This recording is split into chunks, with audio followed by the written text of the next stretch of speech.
The shifting justifications from the Trump administration for toppling Nicolas Maduro, if not his entire regime, dance around the obvious.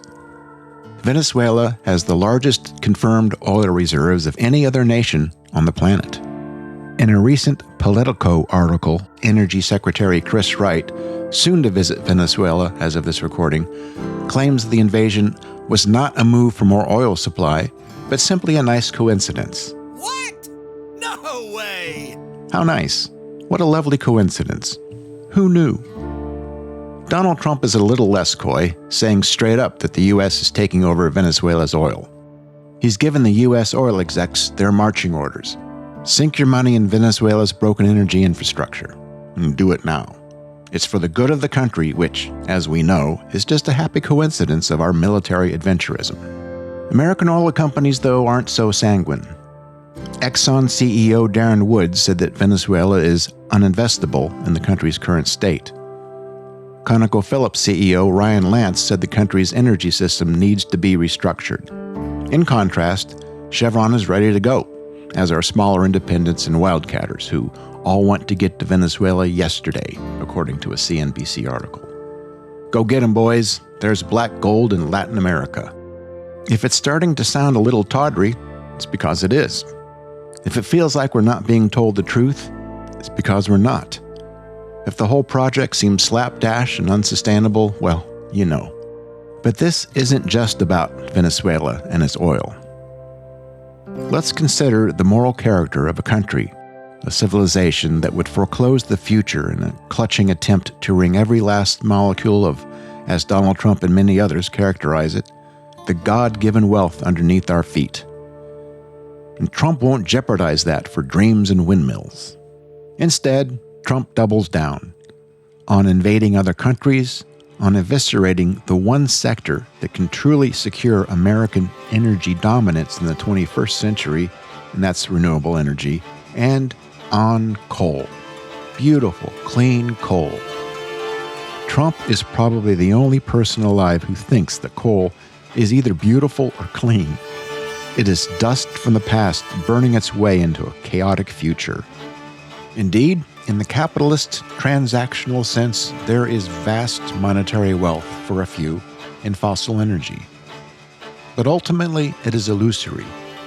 Capitalism's demand for ever-expanding growth eventually makes fossil fuels a losing proposition.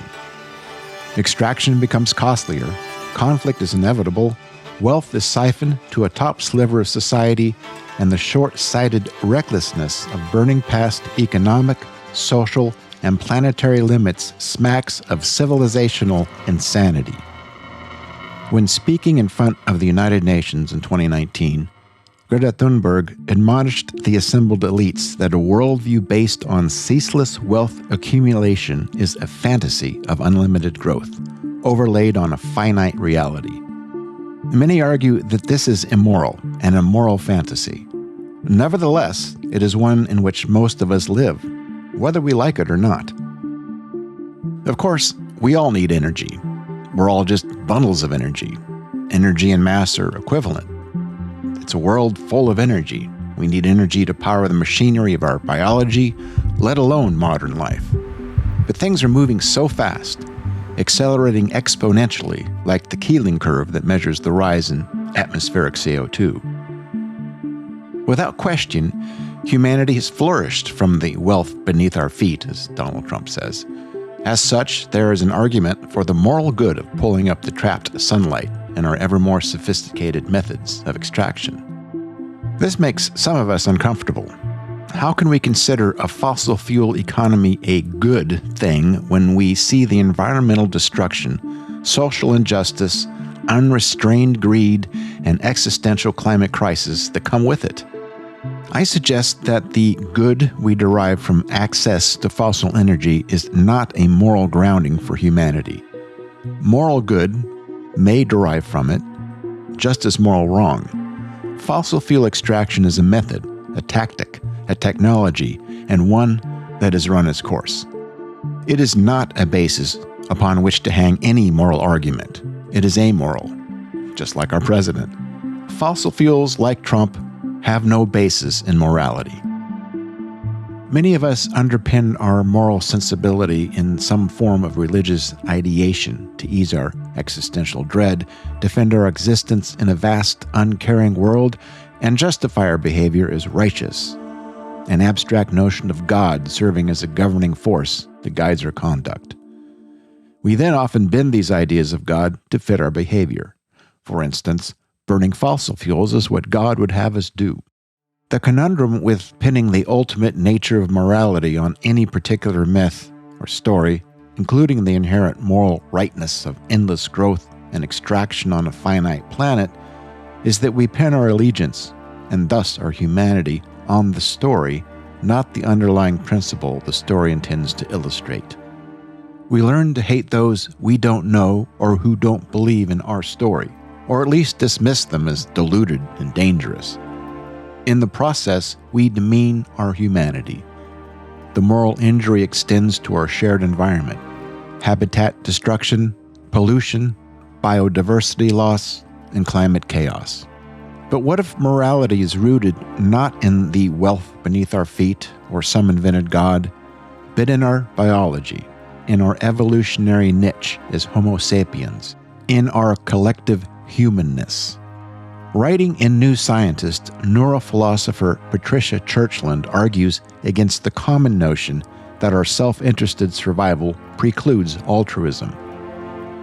In Deliver Us from Evil, How Biology, Not Religion, Made Humans Moral, Churchland says that it is through the evolution of our mammalian brains and our unrivaled ability of learning and abstraction that we find our moral ground.